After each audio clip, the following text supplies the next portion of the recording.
The massive alien ship moved slowly through space toward Earth's newest orbital station. Captain Jake Morrison stood at the main window of New Horizons Station, watching the strange vessel grow larger as it approached. The ship looked like nothing humans had ever built. Its surface seemed to flow like liquid metal, and strange lights pulsed along its sides in patterns that hurt to look at for too long.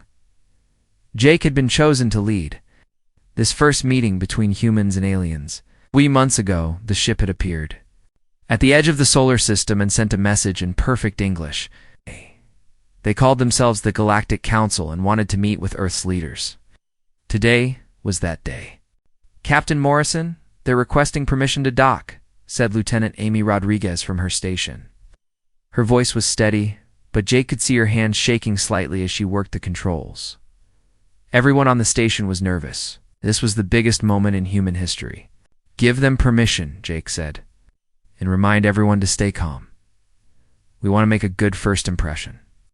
The alien ship connected to the station with a soft thud that echoed through the metal corridors. Jake walked to the docking bay with Dr. Lisa Parker, Earth's top expert on animal behavior, and Commander Rick Barnes, who was in charge of station security. They had practiced this moment dozens of times, but nothing could have prepared them for what they saw when the airlock opened. The first alien to step through was tall and thin. With blue-green skin that looked like it was covered in tiny scales, it had 4 arms and eyes that were completely black. Behind it came 2 more aliens. One was shorter and covered in what looked like gray fur. The other was almost human-shaped, but with skin that seemed to glow from inside. "Greetings, humans of Earth," the tall alien said. Its voice was strange, like it was speaking through water. "I am Ambassador Zix Thala of the Vortanian Empire. These are my companions, General Krianoth and Dr. Veltara." Ing stepped forward and extended his hand. "Welcome to New Horizons Station. I'm Captain Jake Morrison. This is Dr. Lisa Parker and Commander Rick Barnes." The ambassador looked at Jake's outstretched hand for a moment, then reached out with one of its forearms to shake it. Its skin felt cold and slightly damp. "We are pleased to finally meet your species. We have traveled far to learn about your world." They moved to the main conference room, where Earth's leaders had set up displays showing human culture, technology, and achievements. The aliens seemed impressed as they looked at images of human cities, space stations, and scientific discoveries.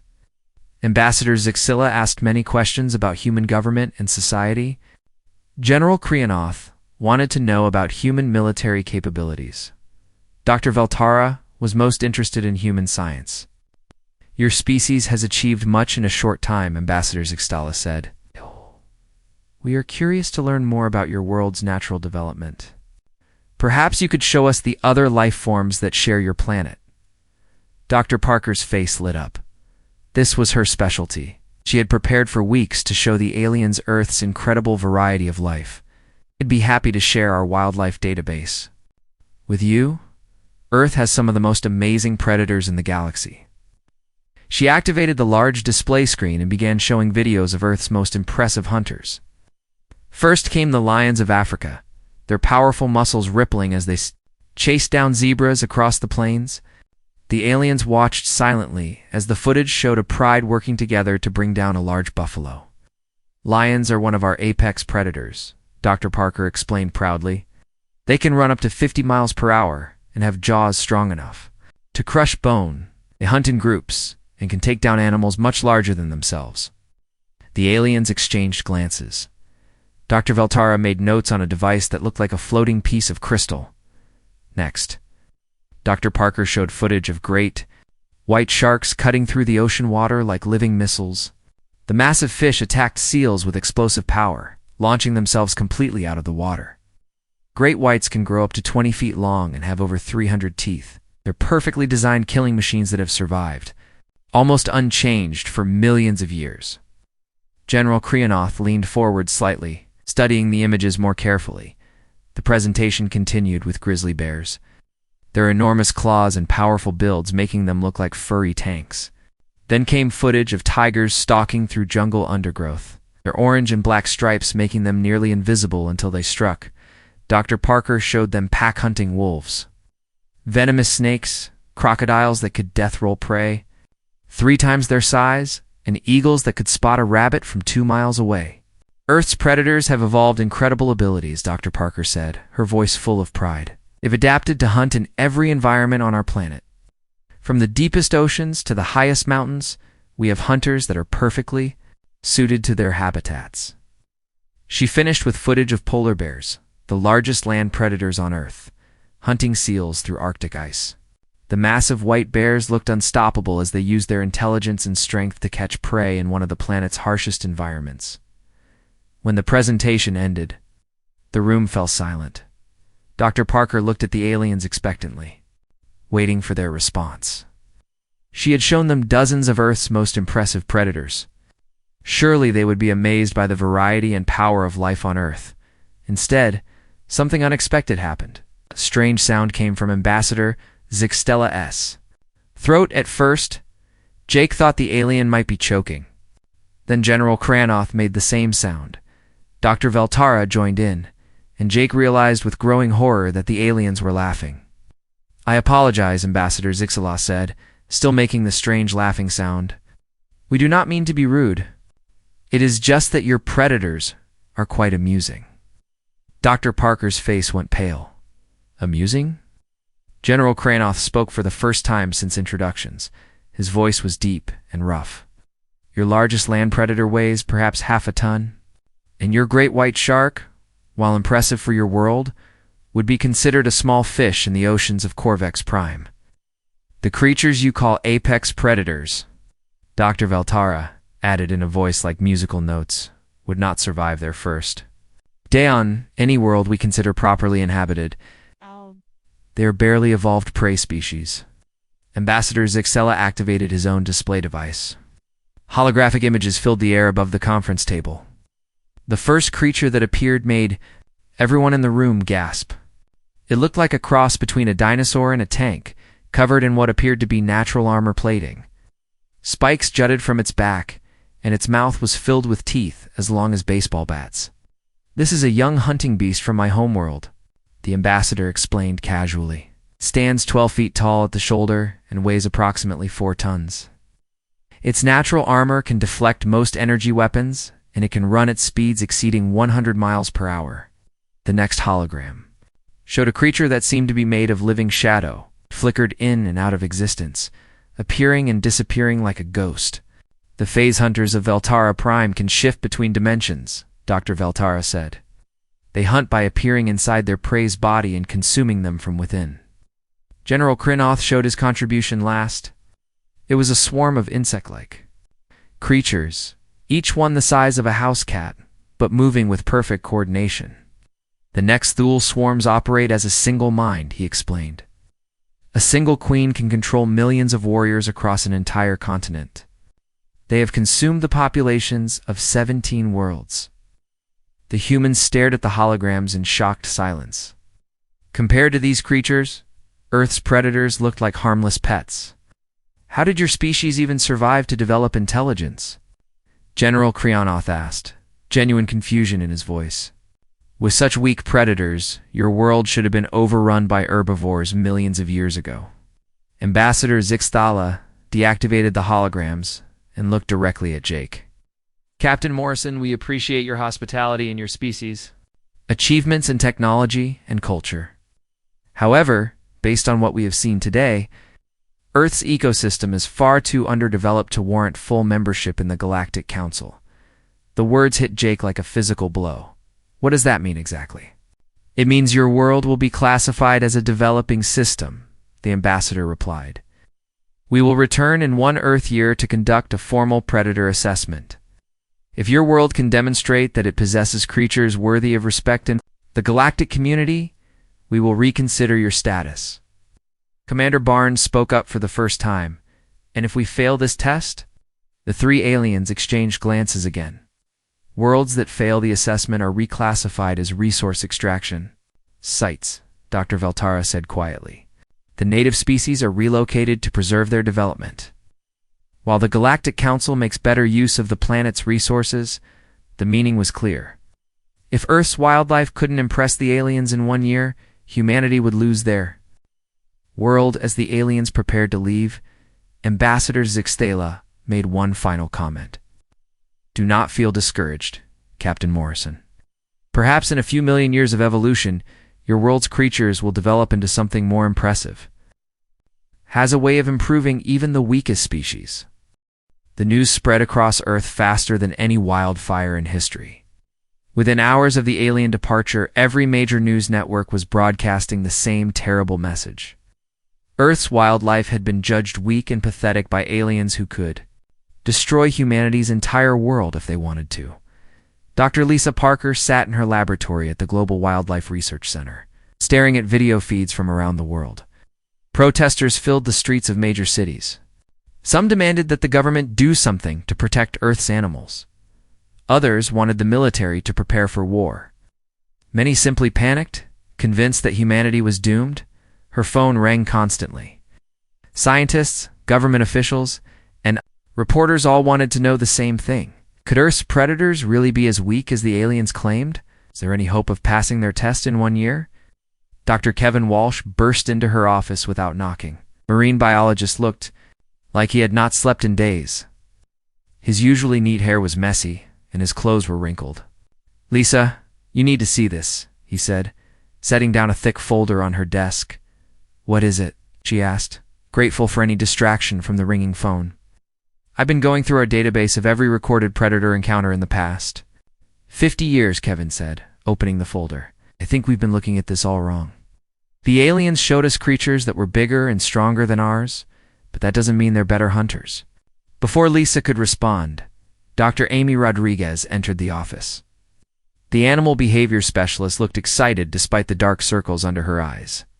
"I've been analyzing the alien footage from yesterday," she said. "Their creatures are impressive, but they all rely on the same basic strategy. Overwhelming force." Lisa looked between her two colleagues. "What do you mean?" Amy pulled up a chair and sat down. "Think about it. The armored beast from the Ambassador's world is basically a living tank. It's designed to smash through anything. In its path, the shadow creature attacks from inside its prey. The swarm uses numbers to overwhelm enemies. They're all about raw power or surprise attacks." Kevin nodded and pulled out several photographs from his folder. Predators. A lion pride doesn't just charge at a buffalo. They plan their attack. Some lions drive their herd toward other lions waiting in ambush. They use strategy and teamwork. Orcas are even more impressive, Amy added. They teach their young different hunting techniques depending on what prey they're targeting. Some pods have learned to beach themselves to catch seals. Others work together to create waves that wash seals off ice floes. They adapt their tactics based on the situation. Lisa felt a spark of hope for the first time since the aliens left. "You think our predators might have advantages the aliens didn't consider?" "I think the aliens are looking for the wrong things," Kevin said. "They're impressed by size and strength, but they might not understand the value of intelligence and adaptability."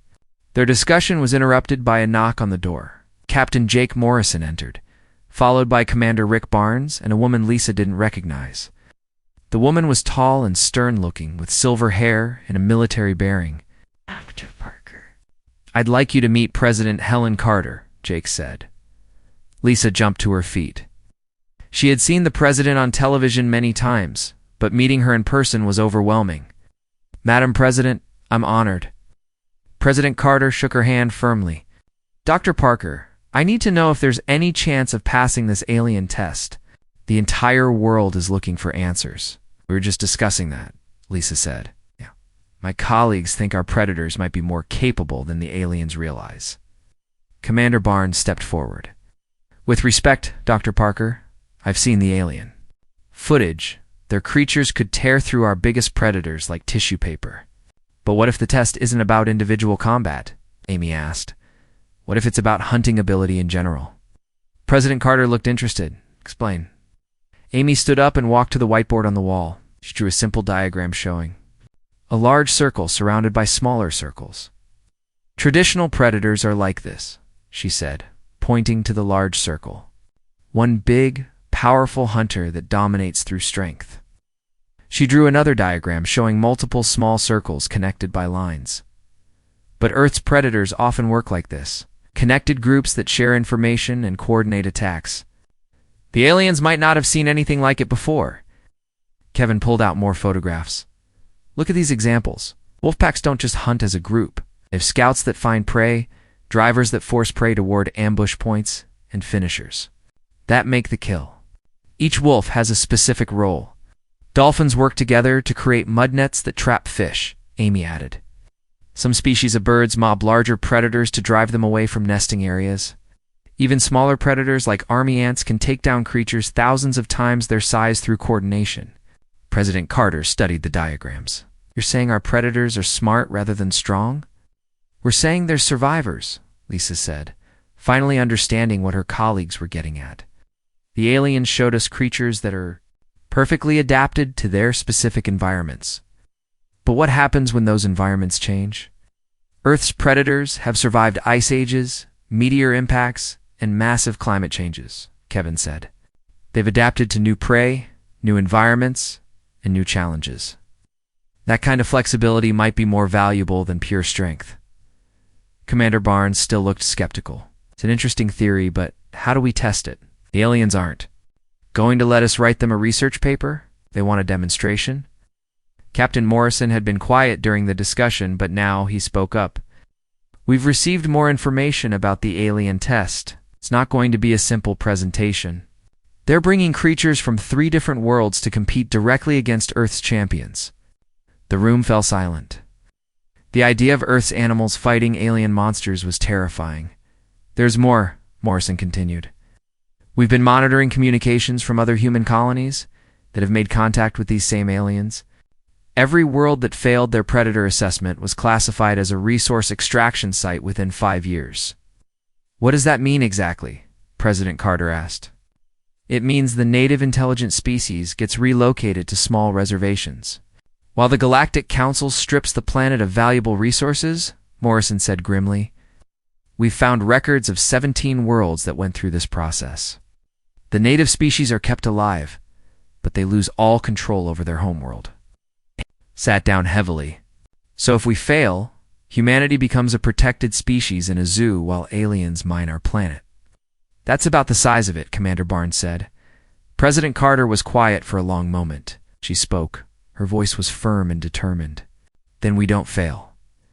Dr. Parker, I'm giving you unlimited resources and authority to prepare for this test. Whatever you need, you'll have it. Madame President, I appreciate the support, but I'm not sure what we can do in 1 year, Lisa said. We can't make our predators bigger or stronger. Maybe we can make them smarter, Amy said suddenly. Or at least help them use their intelligence more effectively. Kevin looked confused. What do you mean? Amy was pacing now, her mind racing. What if the test isn't about natural predators at all? What if it's about the relationship between intelligence and predation? Humans have been working with predators for thousands of years. We've trained dogs to hunt with us, used birds of prey for falconry, even worked with dolphins for fishing. You're talking about partnership, Lisa said, understanding dawning on her face. Exactly. The aliens assume that predators work alone or in simple groups. But what if we show them predators working with human intelligence? Coordinated hunting that combines animal instincts with human planning and technology? Commander Barnes looked interested for the first time. Like military working dogs? Much more than that, Amy said. We could develop communication systems. That let us coordinate with wild predators in real time. Imagine a pack of wolves that can receive tactical information from human spotters, or sharks that can be guided to specific targets by underwater teams. President Carter stood up. Dr. Parker, is this possible? Lisa thought about all the research she had seen over the years. Scientists had already developed ways to communicate with dolphins using computer interfaces. Researchers had trained ravens to solve complex puzzles and remember human faces for years. Some studies had shown that wolves could learn to follow human-pointing gestures better than most dogs. It's possible, she said slowly, but it would require resources and time that we might not have. You'll have whatever you need, President, Carter said. Captain Morrison will coordinate with the space agencies to build whatever facilities you require. Commander Barnes will handle security and logistics. Dr. Rodriguez, I'm putting you in charge of developing the communication systems. Amy looked stunned. Madam President, I'm not sure I'm qualified for that kind of responsibility. You're the one who figured out what we need to do, President Carter replied. That makes you more qualified than anyone else. As the meeting broke up, Lisa felt a mixture of fear and excitement. The task ahead of them seemed impossible, but for the first time since the aliens left, she felt like they had a real plan. Over the next few weeks, the project began to take shape. 3 months remained before the aliens would return to Earth. Dr. Lisa Parker stood on the observation deck of the New Moon base.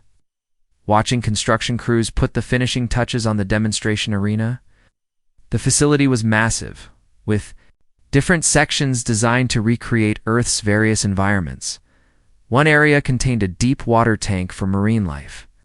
Another had been filled with Arctic ice and snow. Dense jungle growth filled a third section.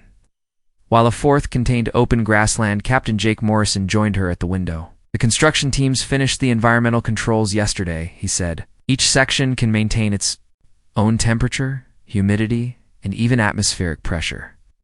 Lisa nodded. But her attention was focused on the transport ships arriving from Earth. Each vessel carried precious cargo, the predators that would represent their planet in the coming test. Months of careful selection had led to this moment. Any word from the research teams? Jake asked. Out. Dr. Walsh reports that the Orcus are adapting well to the artificial environment, Lisa replied. The pack dynamics are holding steady, even in the smaller space. Dr. Rodriguez says the Wolfpack is showing excellent response to the new communication systems. The door to the observation deck opened and Commander Rick Barnes entered, carrying a tablet computer. His expression was grim. We've got a problem, he announced. Lisa and Jake turned to face him. What kind of problem? Jake asked. Space monitoring stations picked up the alien fleet 2 days ago, Barnes said, showing them the tablet screen. They're not coming alone. The display showed a formation of alien ships approaching the solar system. The original vessel that had visited Earth was there, but it was accompanied by 3 massive cargo carriers and what looked like a military escort. How many ships? Lisa asked, her stomach sinking. 12 total, Barnes replied. The cargo ships are each larger than our biggest space stations. Intelligence analysis suggests they're not just bringing test subjects for the demonstration. Jake studied the formation on the screen. They're bringing an invasion force. That's our assessment, Barnes confirmed. The cargo ships could easily carry enough troops and equipment to occupy Earth. The escort ships are armed with weapons we can't even identify. Lisa sat down heavily in one of the observation chairs. So if we fail the test, they're ready to take over immediately. It gets worse, Barnes continued. We've been monitoring their communications. The aliens aren't just testing our predators. They're evaluating our entire defensive capability. This whole demonstration is a way to study how humans respond to threats. They're learning about us while we're trying to impress them, Jake said. Grimly, the 3 of them stood in silence, watching the transport ships continue their careful unloading process. Each animal that was brought to the moon base represented months of work and training. The teams had accomplished things that scientists had only dreamed of before the alien threat. Dr. Kevin Walsh had achieved remarkable success with marine predators.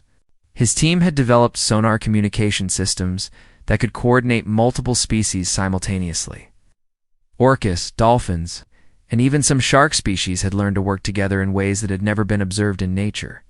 The breakthrough had come when the marine mammals began to teach each other the communication signals. Soon, entire pods were responding to human guidance. But they were also improvising and adapting the signals for their own use.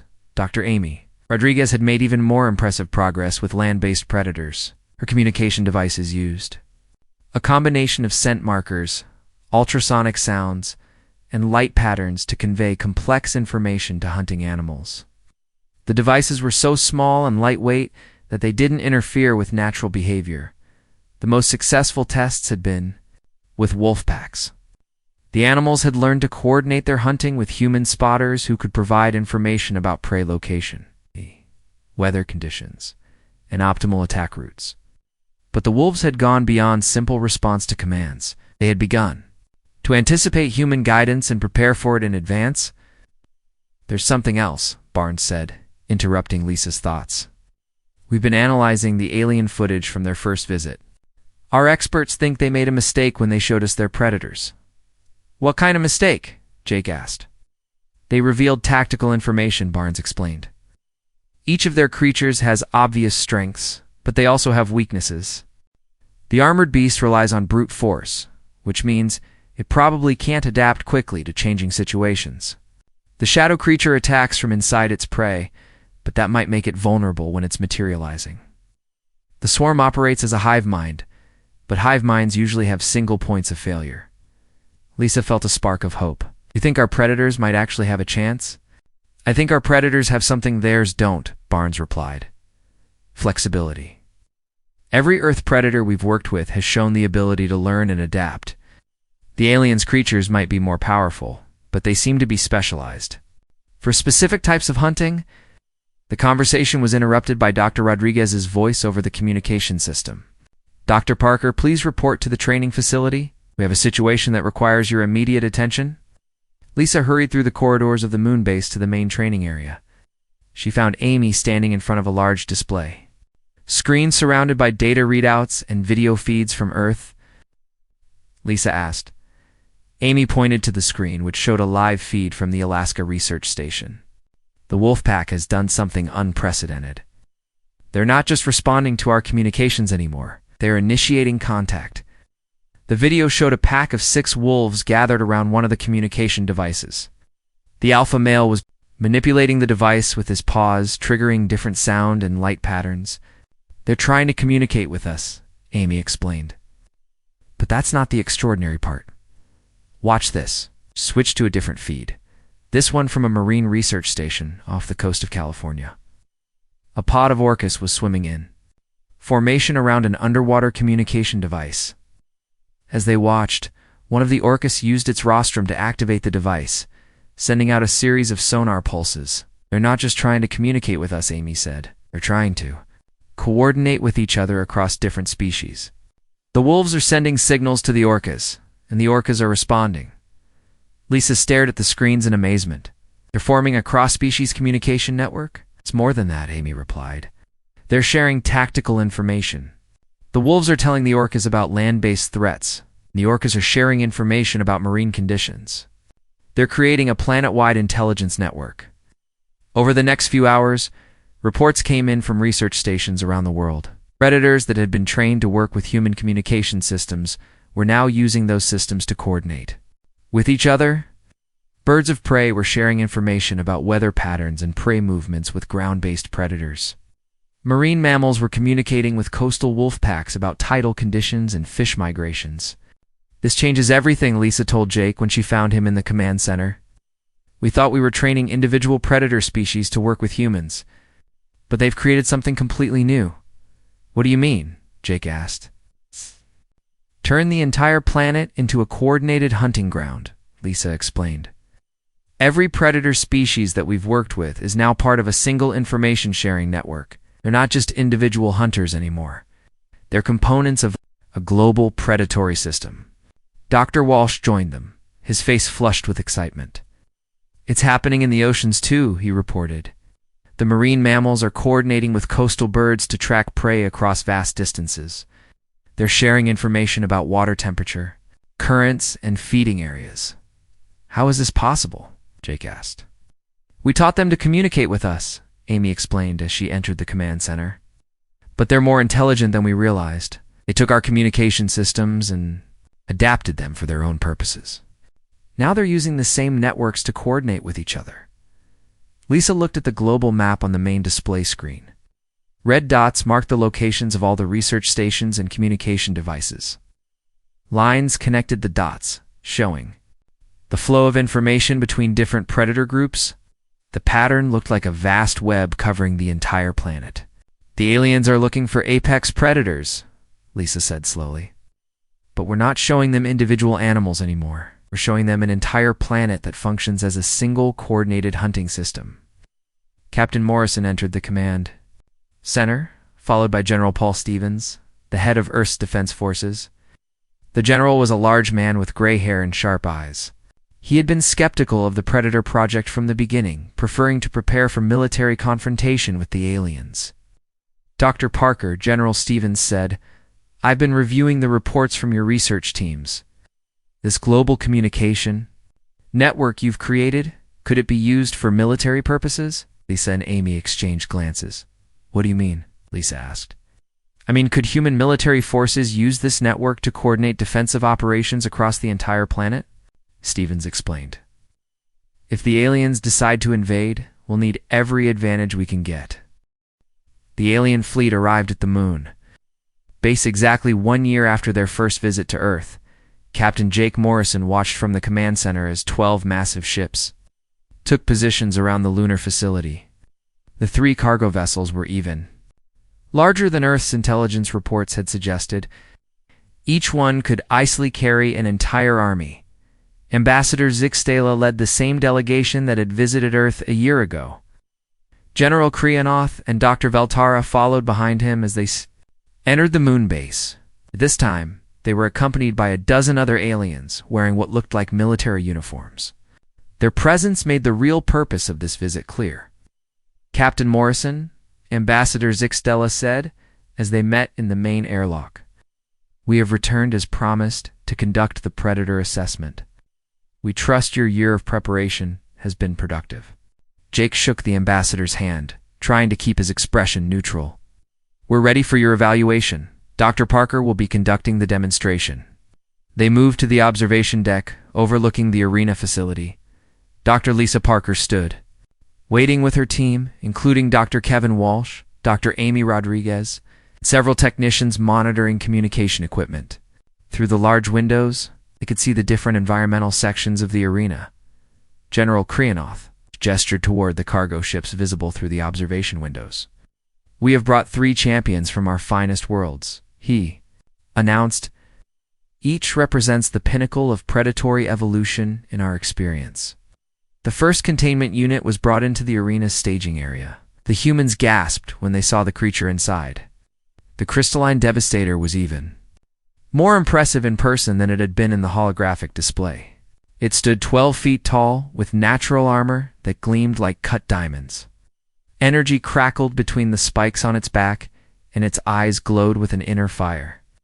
"The Devastator has never been defeated in individual combat," Dr. Veltara explained. Proudly, its armor can withstand the impact of small meteors, and its energy beams can cut through solid rock. The second containment unit held something that seemed to flicker in and out of existence. The Phase Hunter was barely visible, appearing as a shifting shadow that occasionally solidified into a vaguely wolf-like shape before disappearing again.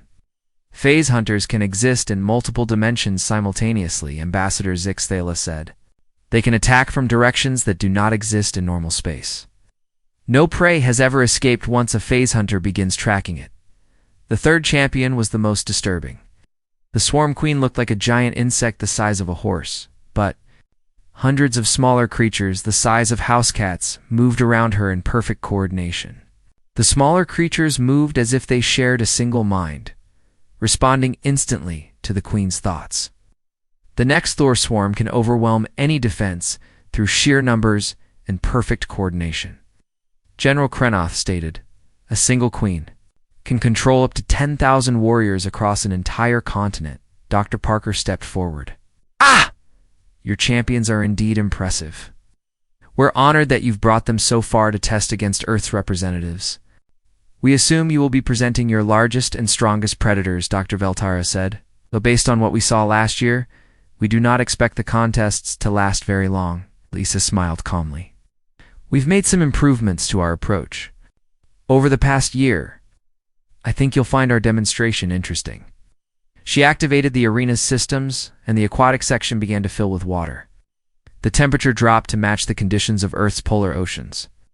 Ice formed along the edges of the tank, creating an environment that looked exactly like the Arctic seas.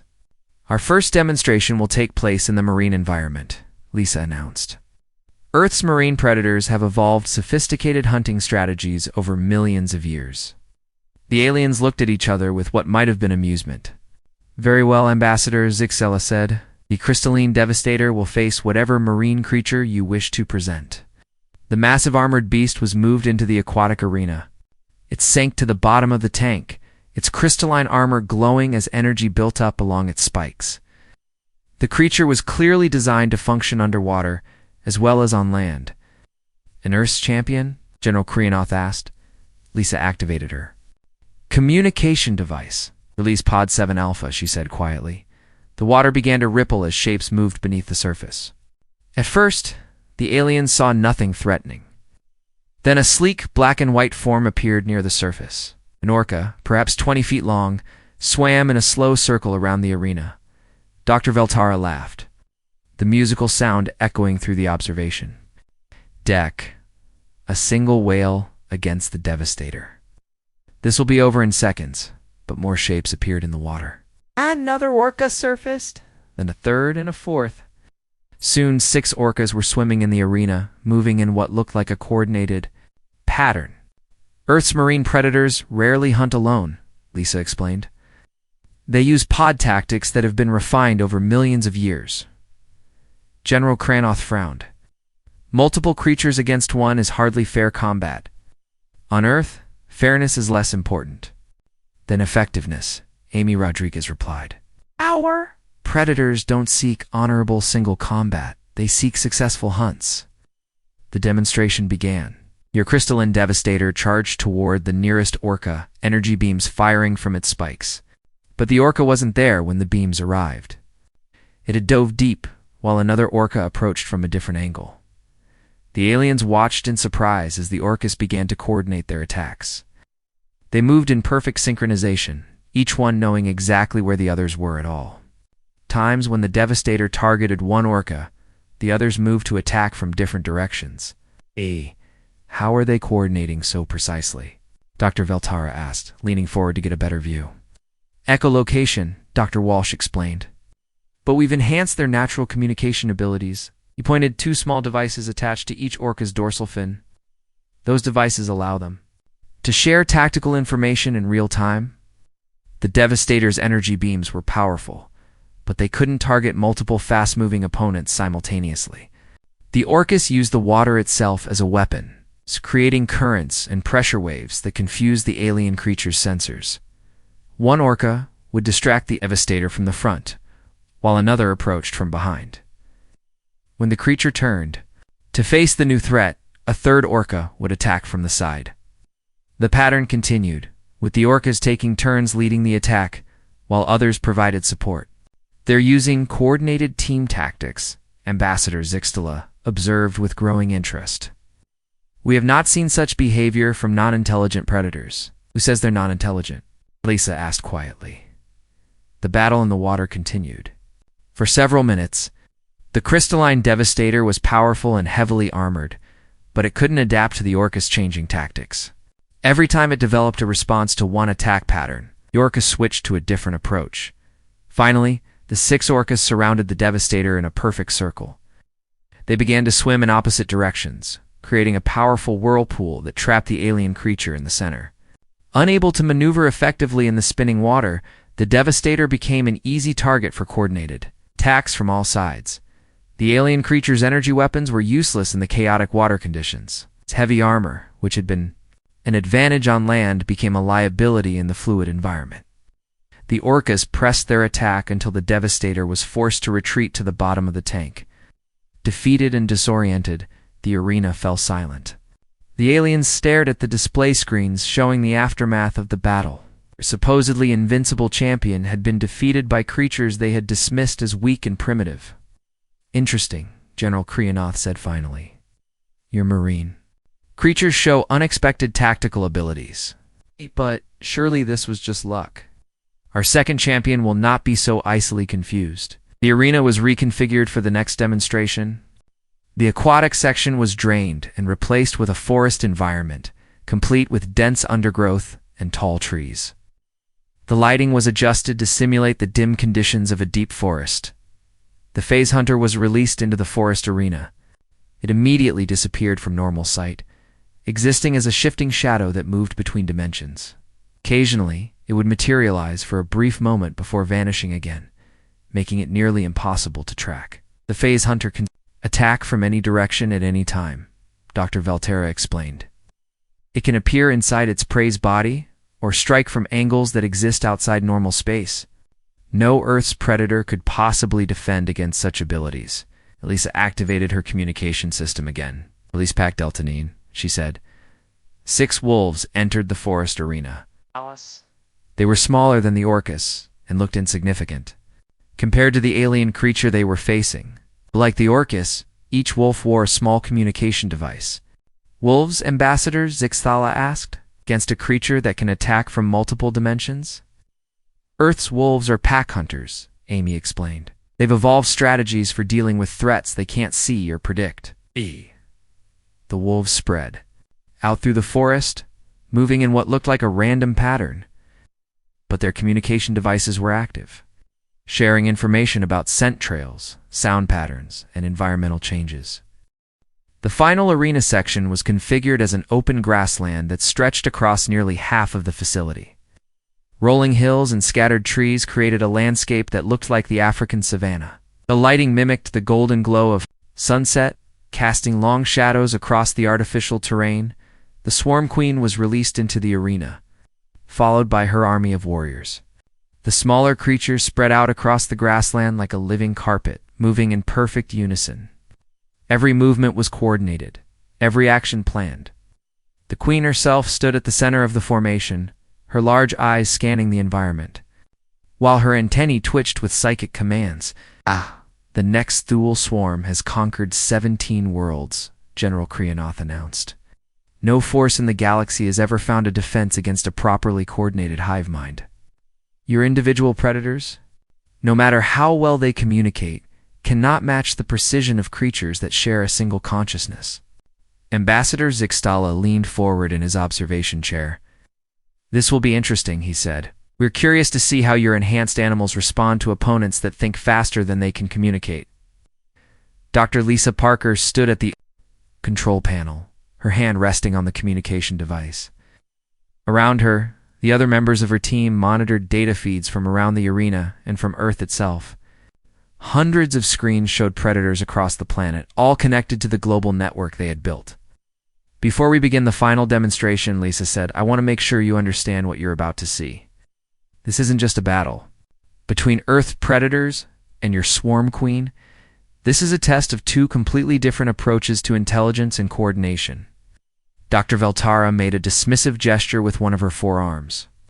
"Your predators may have learned to share information, but they are still individual minds making individual decisions. The swarm operates as a single intelligence, controlling thousands of bodies simultaneously. There is no comparison." "You're right," Dr. Amy Rodriguez said, "there is no comparison." "But not in the way you think." Lisa activated the communication system. "Release the Earth Coalition," she said quietly. At first, nothing seemed to happen. The grassland remained empty except for the alien swarms spreading across its surface. Then movement appeared at the edges of the arena. Not just one species, but dozens. Wolves emerged from the hills. Birds of prey circled overhead. Wild cats moved through the scattered trees. Even insects began to appear in the grass. But these weren't the same predators aliens had seen in the previous demonstrations. Each animal wore advanced communication devices, and their movements were perfectly synchronized. As more species entered the arena, they arranged themselves in a complex formation that surrounded the alien swarm. "What is this?" Ambassador Zixthala asked, standing up from his chair. "You are bringing an entire ecosystem against our champion." "Not just an ecosystem," Lisa replied. "We're showing you what Earth has become over the past year. Every predator species on our planet is now part of a single, coordinated network. But unlike your hive mind, our network maintains individual intelligence while sharing collective knowledge." General Krianoth pointed at the arena. "Numbers mean nothing against a true hive mind. The Swarm Queen can coordinate her warriors faster than your animals can think." "Let's test that theory," Dr. Kevin Walsh said from his monitoring station. "All Earth network nodes are now active. We're receiving input from predators on every continent and in every ocean." The battle began when the Swarm Queen sent her warriors racing across the grassland toward the Earth's predators. The alien creatures moved with impossible precision, each one knowing exactly where every other warrior was positioned. They flowed like water around obstacles, adapting their formation instantly to changing conditions. But the Earth predators responded in a way that made the aliens gasp in amazement. Instead of meeting the charge head-on, they began to move in patterns that seemed to anticipate the swarm's every action. Wolves would shift position just before alien warriors reached their location. Birds would dive to attack specific targets that hadn't even been identified yet. The coordination was so precise it looked like a dance. "How are they predicting our movements?" Dr. Veltara asked in confusion. "They're not predicting," Amy explained. "They're responding to information from the global network. Every Earth predator that has ever encountered swarming behavior is contributing tactical data in real time. On the monitoring screens, the humans could see feeds from around the planet. Army ants in South America were sharing information about swarm tactics. Bees in European hives were contributing knowledge about coordinated flight patterns. Even bacteria colonies were providing data about collective behavior and communication." The swarm queen realized that her standard tactics weren't working and began to adapt her strategy. She split her forces into smaller groups that attacked from different directions simultaneously. But the Earth's predators adapted even faster. Wolves that had never seen alien creatures before were using hunting patterns developed by packs that had fought similar swarms on other worlds. Birds were employing flight tactics that had been perfected by marine animals hunting schools of fish. The knowledge of every predator on Earth was being shared and applied in real time. "This is impossible," General Krianoff declared. "Individual minds cannot process information this quickly." "You're right again," Lisa said. "Individual minds can't, but we're not using individual minds anymore." She gestured toward the global network displays. "Every predator on Earth is contributing to this battle. The wolves in the arena are receiving tactical support from polar bears in the Arctic, lions in Africa, sharks in the Pacific, and eagles soaring over the Rocky Mountains. They're not just individual animals anymore. They're access points for a planetary intelligence." The aliens watched in growing alarm as the Earth predators began to systematically dismantle the alien swarm's coordination. Instead of fighting the warriors directly, they started targeting the communication links between the swarm queen and her army. Birds dove at specific warriors that served as relay points for psychic commands. Wolves targeted individuals that were coordinating group movements. Cats eliminated sentries that were providing sensory information to the queen. Each attack was precisely calculated to disrupt the hive mind's ability to coordinate its forces.